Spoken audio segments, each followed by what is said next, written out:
अस्सलाम वालेकुम रहमतुल्लाहि व बरकातुहू। दोस्तों, इंसान की तमन्ना होती है कि ज़िंदगी में वो ऐसी जगह पर जाए जहाँ पर उसको रूहानियत मिले, सुकून मिले और वो अपने आप को खुशकिस्मत समझे। ऐसे ही एक मुतबर्रक, बाबरकत, पुरनूर जगह का आपको दीदार कराना चाहते हैं। आप आखिर तक देखिए और हमारे यूट्यूब चैनल को ज़रूर आप सब्सक्राइब कीजिए और कमेंट करके अपनी राय बताइए आपको कैसा लगा। صفوفهم واصلح قادتهم واجمع كلمتهم على الحق يا رب العالمين. اللهم امن واجعل اللهم اجعل هذا البلد امنا مطمئنا وسائر بلاد المسلمين. اللهم اجعل هذا البلد امنا مطمئنا وسائر بلاد المسلمين يا رب العالمين. اللهم امنا في اوطاننا واصلح ائمتنا وولاة امورنا وأيد بالحق إمامنا وولي أمرنا خادم الحرمين الشريفين الملك سلمان بن عبد العزيز آل سعود، ووفقه لما تحب وترضى وهيئ له الإقامة الصالحة ووفقه لما تحب وترضى يا سميع الدعاء. اللهم وفقه وولي عهده الأمير محمد بن سلمان بن عبد العزيز إلى ما فيه خير الإسلام والمسلمين وإلى ما فيه صلاح العباد والبلاد يا من إليه المرجع يوم المعاد.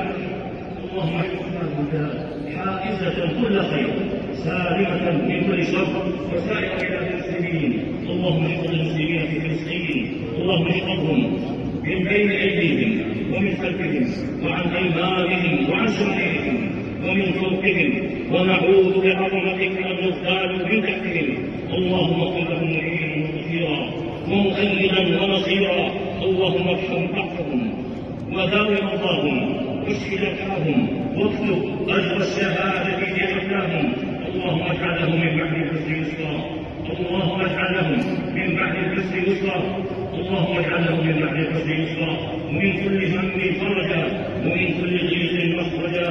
وعليك اللهم بعدوك وعدوهم يا ذا الجلال والاكرام. اللهم اصلح لنا ديننا الذي هو عصمه امرنا، واصلح لنا دنيانا التي فيها معاشنا، واصلح لنا اخرتنا التي فيها معادنا. واجعل الحياه زياده لنا في كل خير، واجعل الموت راحه لنا من كل شر. اللهم انا نسالك فعل الخيرات وترك المنكرات وحب المساكين، وان تغفر لنا وترحمنا. واذا اردت بقوم فتنه فاقبضنا اليك غير مفتونين. اللهم زدنا ولا تنقصنا، واعطنا ولا تحرمنا، واكرمنا ولا تهنا، واثرنا ولا تؤثر علينا، وارضنا وارض عنا. اللهم احسن عاقبتنا في الامور كلها واجرنا من خزي الدنيا وعذاب الاخره.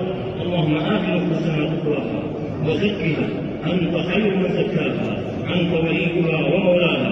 اللهم اكفنا اعداءك واعداءنا بما شئت يا رب العالمين. اللهم اكفنا اعداءك واعداءنا بما شئت يا رب العالمين. اللهم اكفنا اعداءك واعداءنا بما شئت يا رب العالمين.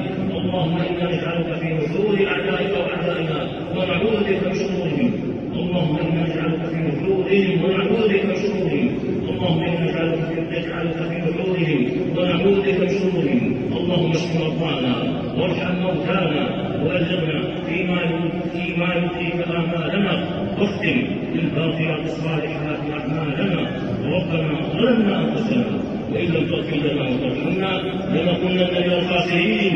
ربنا آتنا في الدنيا حسنة وفي الآخرة حسنة وقنا عذاب النار. وصل اللهم وسلم على نبينا محمد وعلى آله وصحبه أجمعين، والحمد لله رب العالمين.